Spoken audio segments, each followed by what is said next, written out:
everybody? Welcome to the WWE SummerSlam 2022 review. I am your host, Daniel, joined by my other two co-hosts. It's Berman. Chris again. So real quick before we begin, just to give some general thoughts. I thought everything aside from the main event was a slightly above average to pretty good. However, nothing really great or spectacular throughout the show except for the main event and a few debuts and returns. But outside of all of that, I will say it was a good show. Not a great show, but a good show. So, any general thoughts, guys? I really liked the show. All the matches I was very, very hype. Well, was it kind of hype for, and I was interested to watch most of these matches. So I was happy to watch these matches fully, and I'd say it was good. It was good for me. And Chris, any general thoughts from you? It was great. Triple H is gonna save wrestling again, but if he messes with my boy Cody, Is Bianca Belair defending against Becky Lynch? I thought the match was pretty decent. I think it did go on a bit too long for its own good, and it just didn't really have that same spark that WrestleMania match did. But overall, decent match. Bianca retains and gets her redemption.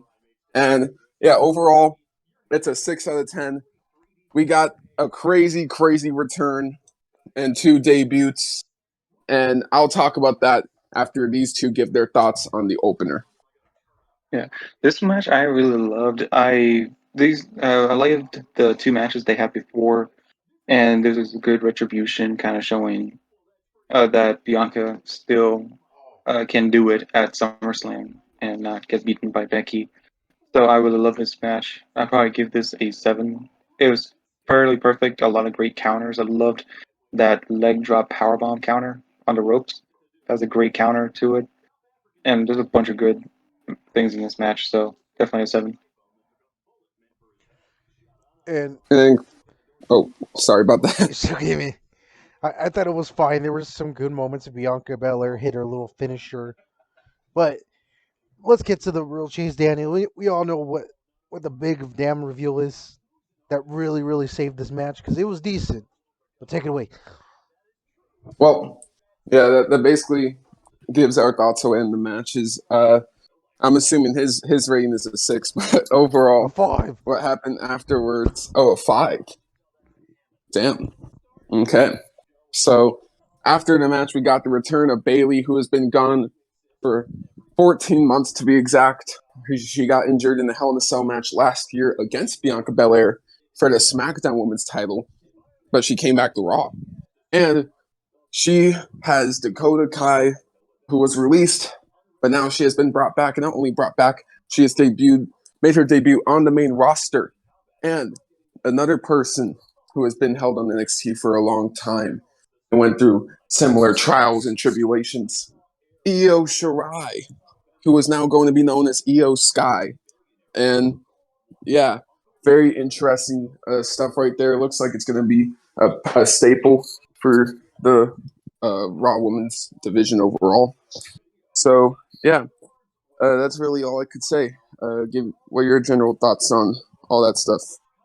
I loved it. To me, I love seeing Bayley come back. She was a great part of SmackDown, and Raw is a great part. Same with Dakota Kai. I can't wait to see how brutal she is because in NXT she was great. So I'm curious to see how much she will do in this one. And Io Shirai, I'm not going to call her Io Sky. To me, don't like that name still. I don't feel safe with that name for me. Io Shirai is a way better name. And Io Shirai, I'm happy with. I love that crazy personality she has. And I'm happy that she sticks with this crazy personality. So I can't wait to see how they book these people.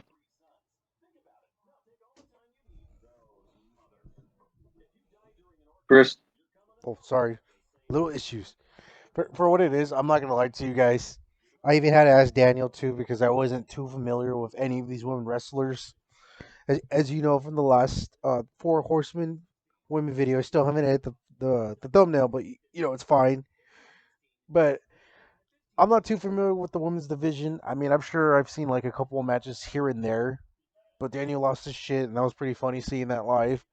So, and I like the way they look, and if they make an appearance today, I'm a fan for it. So yeah, Shout out to women's wrestling, y'all. Women. Well, okay.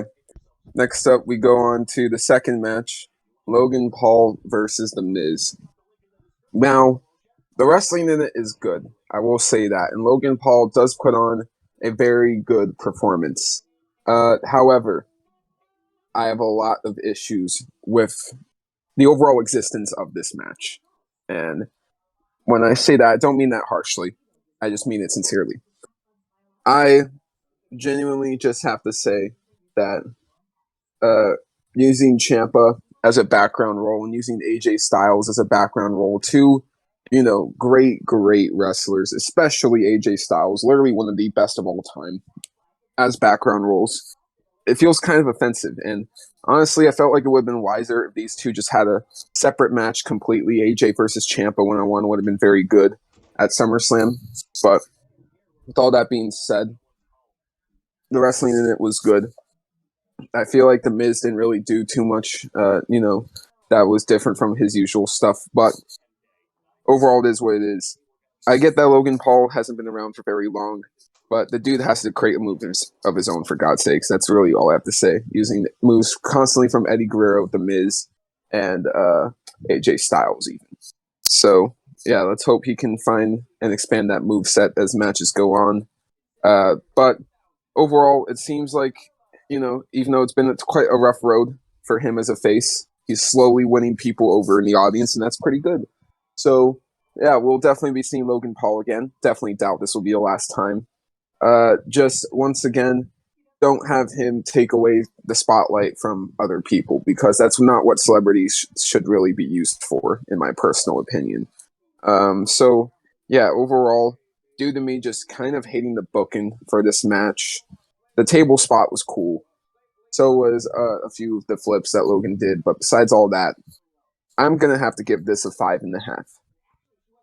Yeah, for me, this match was really good. I loved Logan Paul in WrestleMania, and this match shows that he can be a really good wrestler as a singles. Now, I do agree with you with the Ciampa. I love Ciampa so much. He's one of my favorites up there, and I don't like him in that manager role and in that attire. I hate that attire. He should not have these bright ass colors. He should have these nice dark colors that he is this dark black heart. That's what people called him. So I really didn't like that. But AJ Styles, I kind of like him more because technically he was not standing there the whole time. He just punched Tommaso Ciampa and just took him out of there. So he's not really like a manager. He was just there, took him out. So I found it with that. So this match I really loved. And the funniest thing, I hope you guys caught it too. Maurice was carrying something when she entered that freaking ring. It just made me laugh so badly when I saw it, and it's freaking a purse that were like two big balls. It just made me laugh so badly because it kind of closed into the Logan Paul saying he has tiny balls. It is way too funny to me. So I gotta give this a 7 with all the good stuff that happened, and with the Maurice holding freaking two big balls in their hand. It was funny as hell. And Daniel, I understand not liking the booking, but that's not on Logan Paul, man. You have to. I know you gave him credit before, but this match was so excellent. It was the dumbest thing I ever got to witness, but it fit Logan Paul and Miz's personality so damn well. And yeah, it was kind of weird seeing Ciampa in all neon green. I'm like, dude, it's like you're not an NXT 2.0. What are you doing? You're a mid Carter now, so you wear brown clothes. And the match itself, I'm gonna give it a 7.5. Damn.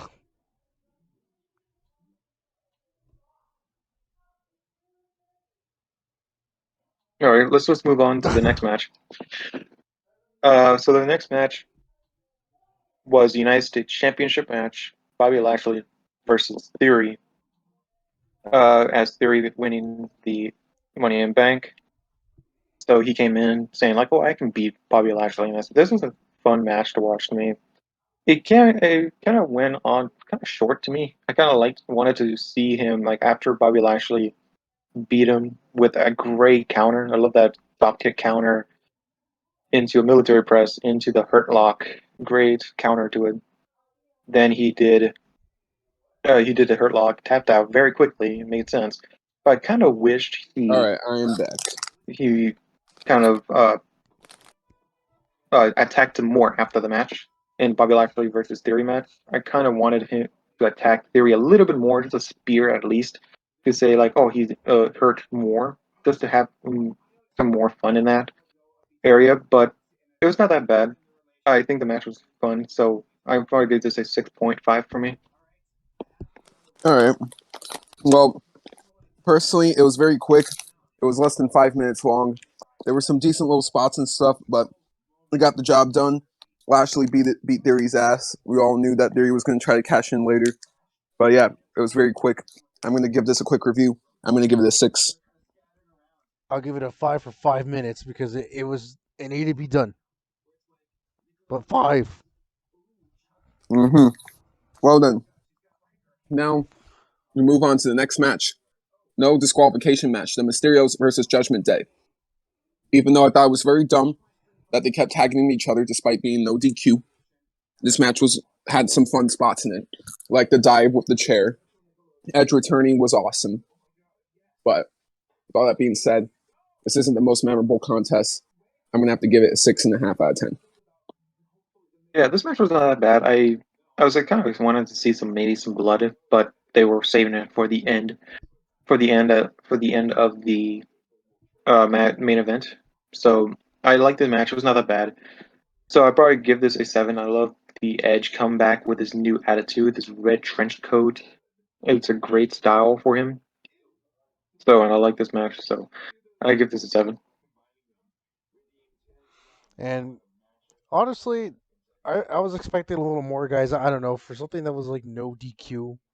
I mean, they barely used like a chair once against like Mysterio and Dominic, and I don't know. It was like missing something. You know what I mean? Yeah. Like Yeah, they didn't use absolutely. it for like its full potential for what it was. And then, like you said before, Daniel, why are they tagging? It's a no DQ match. Who cares? But Edge looks like PC Principal, so you know it's fine. It's a 7. PC Principal.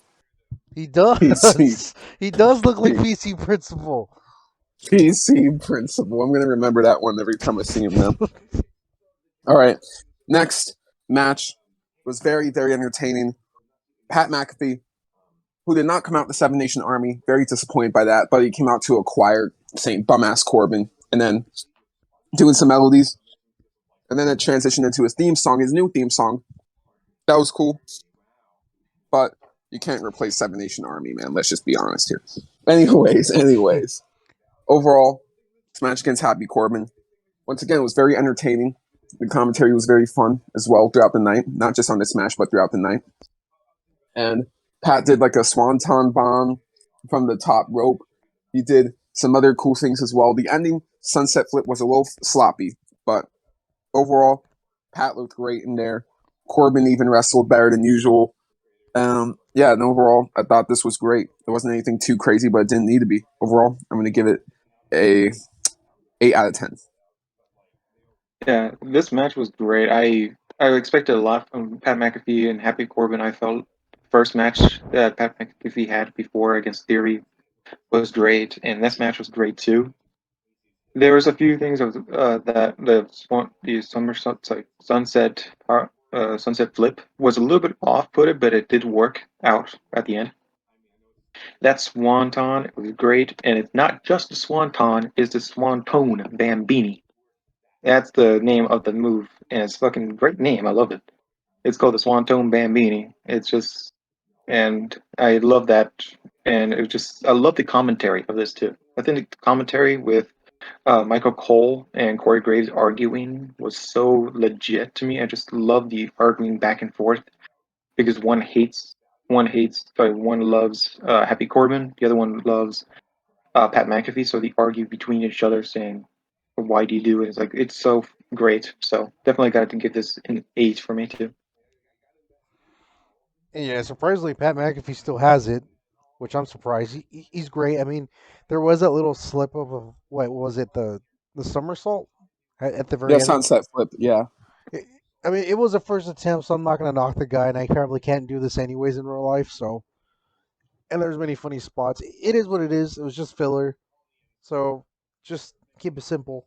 I'm going to give it a 7 because it was entertaining. Here's one thing I will say, though.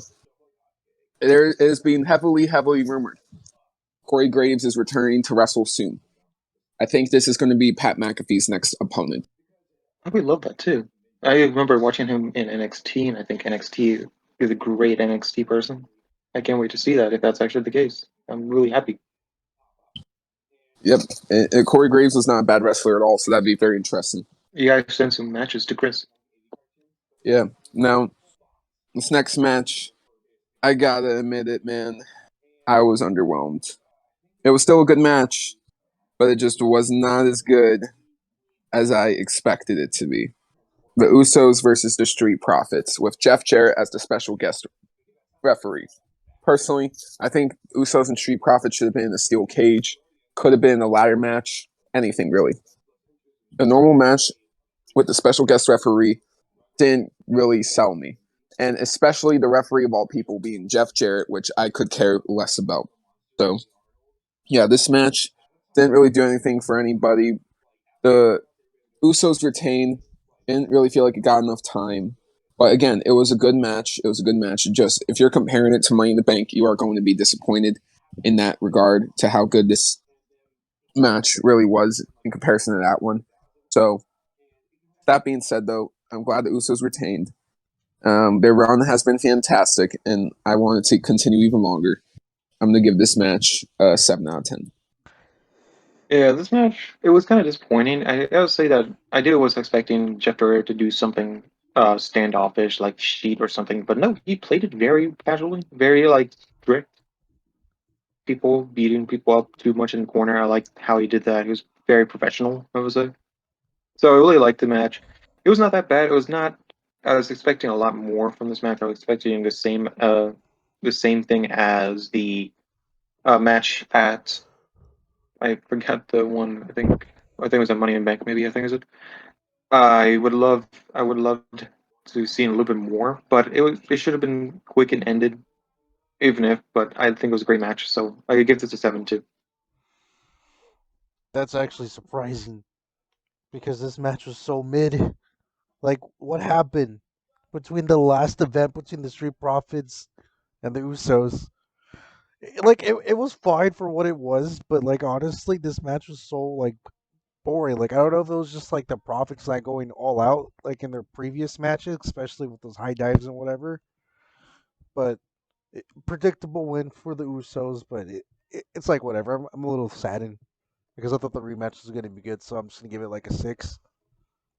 Fair. Now, before we talk about these last two matches, we got to talk about these two segments. Drew McIntyre, he came out, he cut a little promo talking about his match at Clash at the Castle. He helped a little kid get his name chanted by the entire audience in the Nissan Stadium, so that was very cool for him to do. But yeah, so Drew versus the winner of Roman versus Brock, that will be discussed at the end of this video. But yeah, so the other segment was Seth Rollins. He went out to basically attack Riddle, who, called out Seth Rollins. And yeah, we didn't get a match with Seth Rollins. That was incredibly disappointing. That's another thing you could have used AJ Styles for. AJ versus Seth would have been great. But it's okay either way. They're setting up for the Clash at the Castle show. And even though I don't like the way they went about it, I'm glad they're setting up that show in a way that makes sense and can get people hyped up. So now let's move on to the next match, the semi-main event for the SmackDown Women's Championship, Liv Morgan versus Ronda Rousey. This match was also less than 5 minutes as well. And basically, Ronda was pretty dominant throughout this match, but Liv was able to get some good offense in as well. Overall, neither of them looked bad whatsoever. It was quick. The ending was controversial, but I actually liked the ending a lot, and I liked the heel turn from Ronda Rousey a lot as well. And if you want to run it back and do the rematch, you definitely can for, good reason, because Ronda did make Liv tap out before the 3 count, but the ref did not focus at all on Liv Morgan. So, yeah, it actually was done in a way that was believable, and made sense, and it didn't look really goofy. It didn't look like one of those goofy screw jobs, It made sense.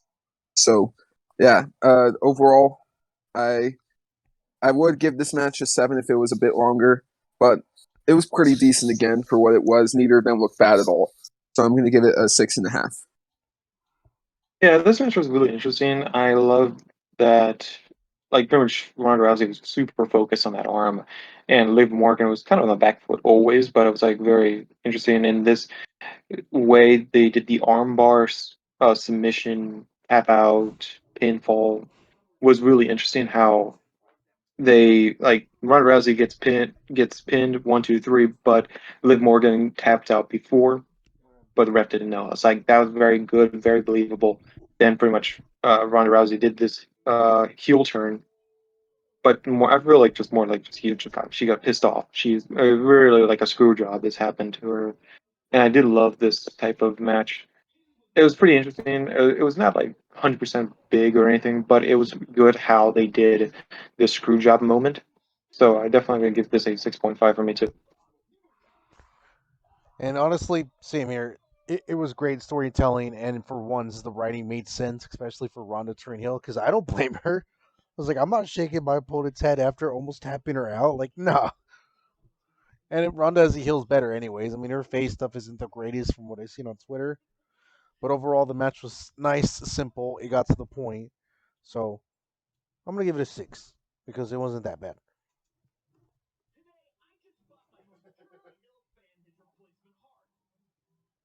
All right. Well, sorry about that, y'all. But anyways, now for the most part, besides what happened after the first match, and maybe a few little things here and there, this pretty much was a Vince McMahon written show. But the main event definitely felt like something that Vince McMahon wasn't capable of coordinating. And I've had my doubts about this match, between Roman Reigns and Brock Lesnar, last man standing. I hated that this was happening again. I hated it. And, this was like the 9th time we're seeing this match. And because in almost every single match they've ever had sucked. But, with all that being said, this match surprised me. And it's funny. My podcast partner, Chris, over here, said that if there is a match that has potential to be match of the year, it's Roman versus Brock. And I kept laughing in his face, asking him if he's serious. I took it as a joke. But here in front of my eyes, they put on something very close to that. Now, is this my match of the year? No, it is not. For WWE, this is their best match this year. I will say that. But if we're talking from everywhere, no, I don't think this is the best match this year. I think multiple matches that can, hold that title are CM Punk versus MJF in the dog collar match, the Anarchy in the Arena match, Bryan Danielson versus Adam Page in the first episode of Dynamite this year, Kushida Okada versus Will Ospreay at Wrestle Kingdom 16. Those are, in my opinion, the biggest candidates for match of the year. But if you want to say this is your match of the year, then that is okay. This will probably go down as a top 10, top 15 match of the year for me. And again, it's the best WWE has done all year. Will this be topped? Who knows? Because there's still 5 months left in the year. But they both put on quite the insane performances. Brock literally lifted the ring with a tractor. He entered the arena with a tractor. He introduced himself. He jumped off the tractor. And I forgot to mention the smooth mic catch that Roman Reigns had when Brock threw the mic, the Roman from the tractor. That was smooth as well. But overall, you got some insane spots. Samoan drops through the tables with, table shards being spread everywhere, causing their backs to kind of, bleed a little bit. Again, you have the ring flipped over. You have all the chaos involving Fury and the Usos. You have the F5 to Paul Heyman through the table. If we're talking, like, in terms of fun, this is definitely one of the most, if not the most fun match this year. There is a lot of fun and chaos to be had. And yeah, Roman definitely takes quite the ass whooping, but somehow he was able to stand through it all. He was able to prevail through it all. And basically, I did make a promise in saying this. Before this match, Brock lost multiple times in a row to Roman Reigns. And I said, if Brock Lesnar lost to Roman Reigns, he is officially declared as Roman Reigns' bitch. And my friends, I have been proven right. No. Brock Lesnar is Roman Reigns' bitch. But with that being said, I love this match. I wanted more blood. That is my personal thing. I wanted both of these guys to be like, gushing blood from the foreheads and all that crazy stuff. I didn't get that. I didn't get that element. And that part kind of disappointed me. But in terms of how chaotic this match was, and literally based off how much they exceeded my expectations, it was wild. So, with all that being said, Roman versus Drew at the UK show is going to be a lot of fun. And Roman Reigns will officially be champion for 2 years by the time we get to that UK event, crossing 730 days. This honestly is one of the best championship runs of all time. And the fact that people were genuinely starting to betray Roman Reigns, basically call him out for starting to become a part-time champion. You know what?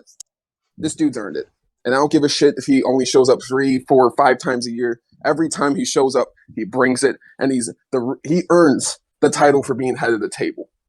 He is one of the best wrestlers today, one of the best performers today. He is going to make it in every single aspect, and that is why he is the champion. And overall, they made the right decision here. I'm going to give this match a 9.5 out of 10.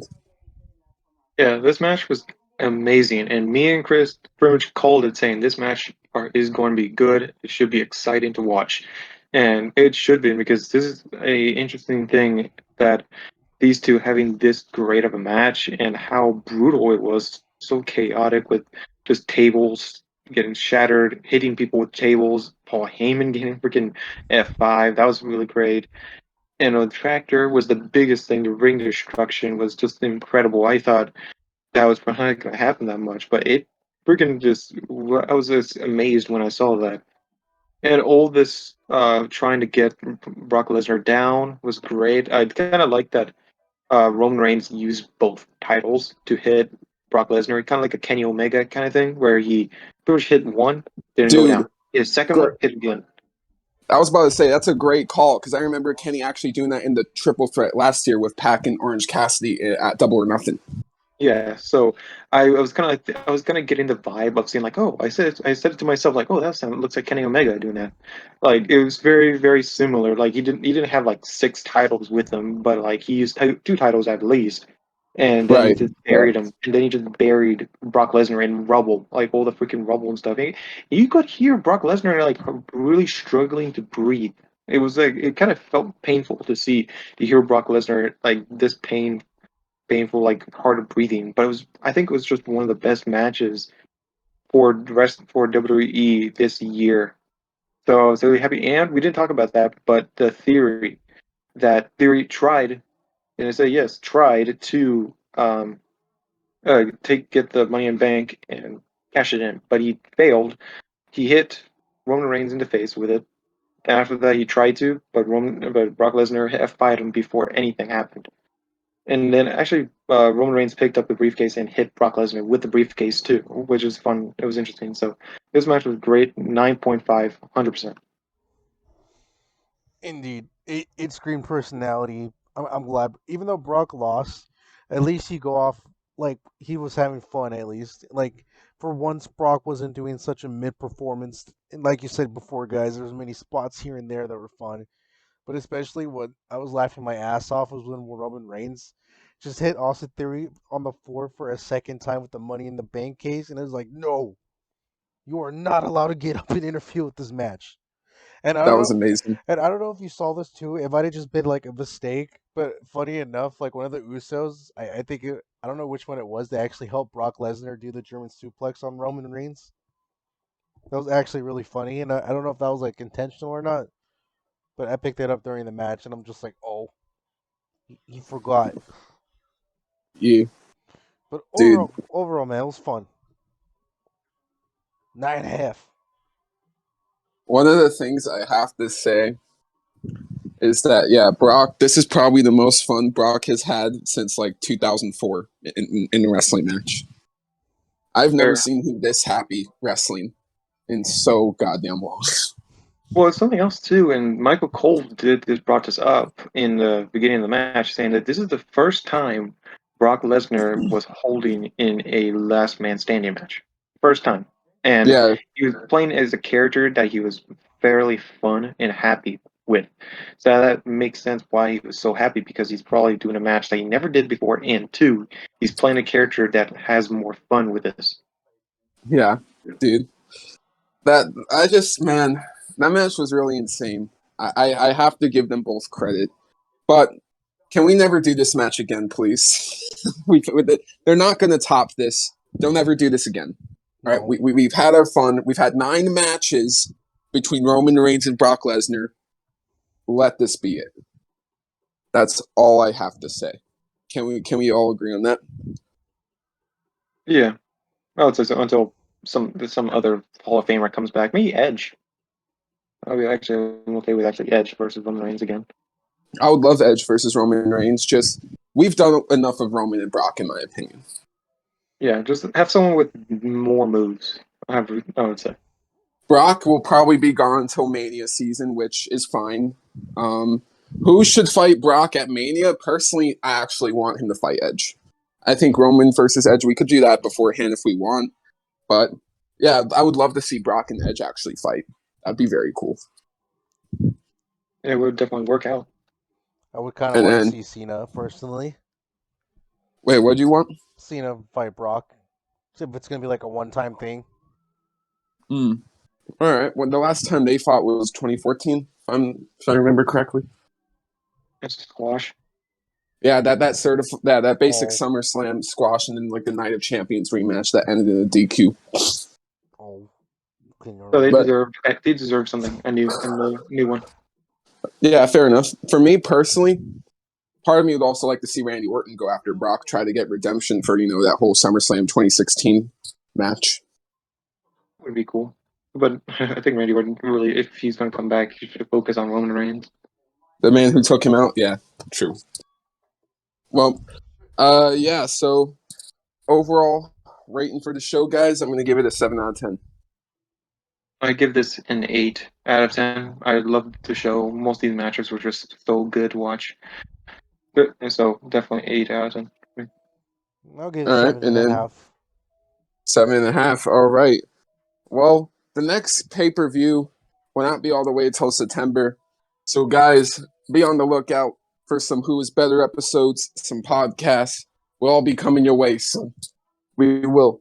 And, yeah, we're in for a new era, guys. This basically marks the end of the Vince McMahon era. I think it makes sense that the Vince McMahon era ended on Roman versus Brock. Well, yeah, I'm excited for what Triple H is going to have to bring to the table. Thank you all so much for watching. I've been Daniel. I'm Berman. And it's Chris. Yeah. And we'll see you all in the next one. Oh, boy. Peace. Take it easy. I got to say a line for you. Sorry, my headset's like dying. Oof. All the program froze. Oh. Oof. Well, I fixed real it. quick,